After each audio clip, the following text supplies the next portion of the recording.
it was too much of a headache to keep Josh Norman and try and sign him and deal with whatever distractions might come with that. Mike Silver, my compadre from the NFL Media Group, joining me here on the Rich Eisen Show. Are you surprised about this, just like everyone else? Yeah, I'm super surprised. Let me try to translate, without having talked to Ron, let me try to translate that for you. Let's go for it.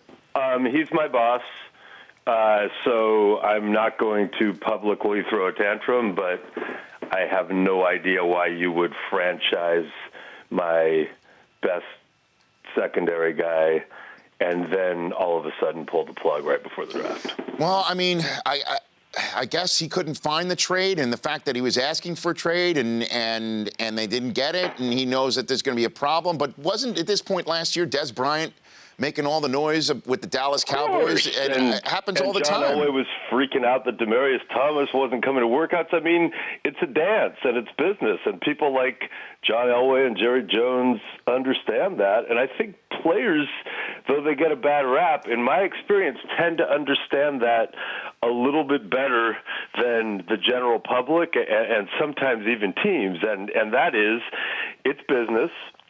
And it's leverage, and, at the end of the day, you either do a deal or you don't. Fans tend to be the ones who get overly emotional about it, in my opinion. So I think Dave Gettleman, I think there's a little bit of emotion and hubris involved. Now, maybe there are some things behind the scenes that haven't come out that we don't know about, but knowing what we know now, to me, it seems like a GM who said, you know what? I just got a lot of attention for building a Super Bowl team. I tagged the guy because I didn't want to give him the long-term deal that he wanted, and I held the power. And he didn't like it and asked for a trade. So I played the game for a little bit, and then I decided, you know what? Screw this guy. We'll go on without him. And that's cool, I guess, if you're trying to be the bad man or show that you're powerful, but are you going to be a better football team next year, which in my opinion is what matters most, without Josh Norman than you would be with him? In my opinion, this either don't tag him and address it during the start of free agency and have it as part of your plan, or tag him and live with it and play by the rules, which are, by the way, tilted in your favor based on the CBA. So do you think Norman gets signed before the draft, that he's so valuable someone's just going to snap him up, or everybody's going to draft and see what they get at the position, and then whoever is still cornerback needy will just pull the trigger on one of the best in the business? Well, it's not a great time for Norman to be free relative to if he simply hadn't been tagged. But there are a lot of teams with a bunch of cap space, and I know of several specific teams that immediately yesterday their first reaction was, oh, my God, we got to go get this guy. So I don't know if that translates to an immediate signing or how lucrative, and I don't know what Josh is going to want to do, if he's going to want to jump right in or take his time. But I know he'll have suitors, and that's a dangerous thing. A guy who has a chip on his shoulder now, just coming off a career year, and now he's been scorned and has to show everybody just how great he is. I'd like that guy on my team. And, Rich, I know you know this, but maybe a lot of people listening and watching don't. The franchise tag, the original idea was, okay, we're going to give you free agency. It's a new era in the NFL, talking about in the early 90s. But we need to protect ourselves as owners. We don't want it to just be like, I don't know who would have been at the time, Joe Montana or John Elway can just get up and leave because they've played out their contract. That's bad for the sport. It's bad for everyone. We need one mechanism that will protect us from never having to lose our guy, the face of our franchise, thus the franchise tag. And originally there were also transition tags and other things, but those were somewhat phased out. But there was always going to be one guy. We won't lose this guy. The New Orleans Saints will not lose Drew Brees in modern terms. So that was the intent. Unfortunately, I think what's happened over the years is teams tend to use it more as a leverage tool, and smart teams get those guys signed beforehand, those Peyton Mannings and Tom Brady's, and you see kickers getting tagged. You see all sorts of weird things. So the players hate it, and they certainly have the right in the next round of negotiations to try to negotiate it out or try to amend it. I threw out yesterday the idea that maybe if you're the players and you can't get rid of it, at least fight for once it is levied, it cannot be rescinded by a team. Now, what the players like about not signing it is that their leverage, as in Von Miller's case, is, okay, you tag me, I'm not coming in till I have to come in, and you're going to suffer that way. But I think most players who aren't Von Miller would be smart to sign it immediately under the current rules, and in retrospect, maybe Josh Norman should have. Mike Silver here on The Rich Eisen Show. I got about 5 minutes left with you, and I got a ton of stuff I want to get to, starting with first, the breadcrumb you dropped. Can you name some of the teams that you think are interested in Norman that have reached out? I'm not going to name them now because I like to continue to speak to the people who told me. But confidentially. How many? So give me a number. Give me a number you think. I mean, I just know that I talked to 3 yesterday, but I know there are more. That's just my personal experience. Okay. But, teams that are also on the brain for, the upcoming spectacle that we will televise in all its splendor, and you, for I don't know what year, will be the man doing the heavy lifting. Okay, Mike, then let me hit you with these ones. Do you think the Rams told the Eagles who they're picking?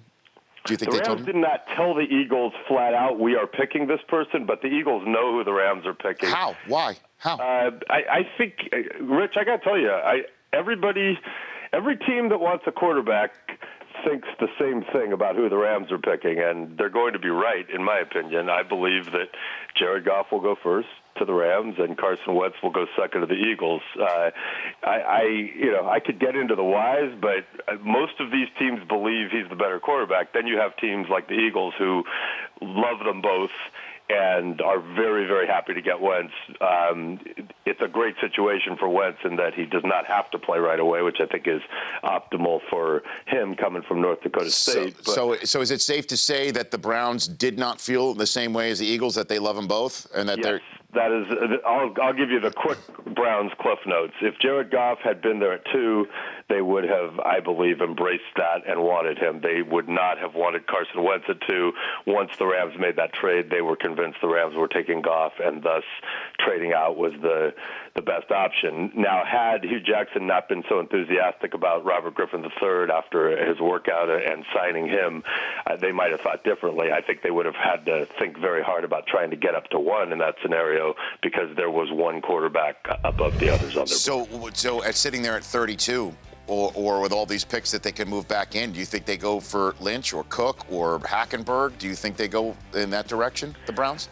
I don't think it'll be Lynch, and I don't think they'll go back up, but I do think there are guys later, and maybe 32 or maybe even later than that they'll take a look at. But, the plan changed once Hugh Jackson became enthusiastic about Robert Griffin III. The plan changed, so they'll have him, they'll have Josh McCown and they will have a young guy. But I don't know that the young guy is necessarily the heir apparent. So let's talk about the ripple effects in this pond now with Denver and San Francisco. Yep. Is there anything there? We're just waiting for 1 week from tonight when it will really get hot again. They'll take one more run at Kaepernick, or the 49ers think we're not going to get a guy at 7 we like, so we got to stick with Kaepernick. What can you tell me? Unless Dave Gettleman takes over one of the teams and there's a bombshell announcement right now, I think this will come down to draft night and maybe even beyond.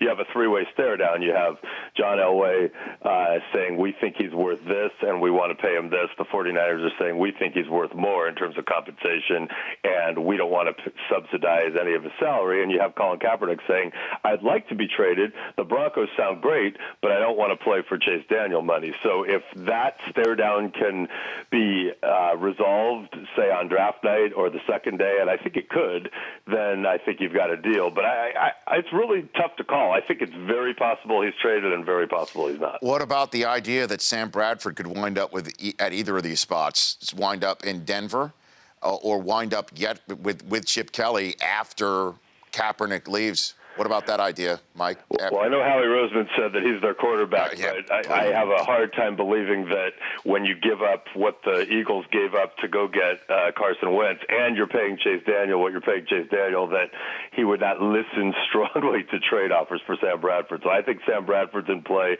I think Colin Kaepernick's potentially in play, and I think Paxton Lynch is going to have probably a higher draft position in the wake of these developments. And where's Ryan Fitzpatrick and the Jets in this whole situation? Wow. It makes the most sense for both sides for him to go back to the Jets. It's a really, really interesting stare down, and you throw the Brian Hoyer situation into that mix. I still think Fitzpatrick and the Jets makes the most sense, but it's an odd little stare down they're having. Neither side has a great backup plan. All right. Thank you, Michael. I appreciate it. Before I let you go, the question we're asking everybody, because Gettleman has inspired us, we're asking all of our listeners and viewers, if you could rescind one moment from your sports fandom for one of your teams, what would you rescind? If I could rescind one moment from the teams that you grew up watching, that you loved, if you could rescind one moment, for instance, my Red Sox friend here, Chris Brockman, says he would rescind the Babe Ruth trade. What would you rescind, Mike Silver? Oh, my. I think I would rescind the Jim Harbaugh hire at Stanford and stick with the Walt Harris, Buddy Tevens little run of excellence. That was awesome. Is that right? Well, I'm because I crushed your Cal Bears. Rival dominate the football world. It's rough. So we have our own issues, but I wouldn't mind Stanford not becoming a football power. Thank you, Mike Silver. Appreciate it. You take care of yourself. All right, Rich. Thanks a lot. That's at Mike Silver here on the Rich Eisen Show. The Rich Eisen Show, weekdays at noon Eastern on Audience.